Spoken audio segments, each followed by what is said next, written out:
Police around the country are on the lookout this morning for a Minnesota mother and her cancer-stricken 13-year-old son.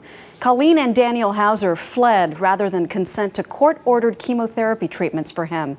The search for them is now focused on Southern California. It's believed they may be headed to Mexico. The boy's cancer, meantime, is spreading, and Daniel's doctor warns his life may be in jeopardy unless he has the chemo.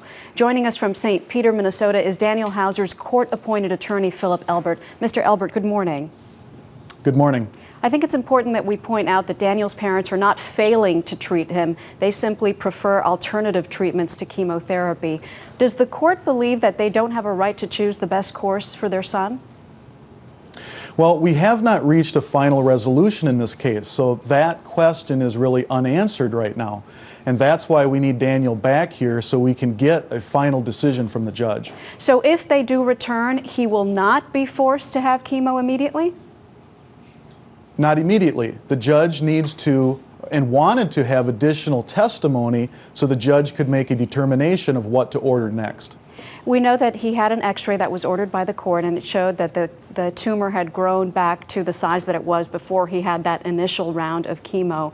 Does Daniel and does his mother realize how serious this is and the possible consequences of not having chemotherapy? My understanding is that on Monday they did meet with their doctor, and that issue, I'm sure, was discussed. Do you know if they have a doctor who is promising them the same kind of results with alternative medicine? Or are they just choosing it even though they know it may not work? Well, nobody has made any promises to Daniel one way or the other. I do know that during our trial, we had witnesses, doctors that came in and gave testimony about the benefits of alternative therapies. Do you know what Daniel wants?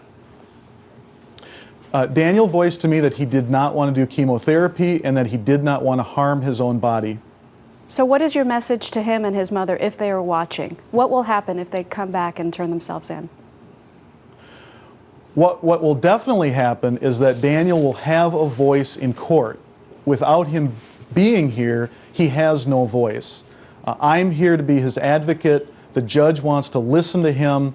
We need to make a final determination because right now nothing is final, and Daniel needs to be heard. Philip Elbert, thank you for your time this morning, sir. Thank you.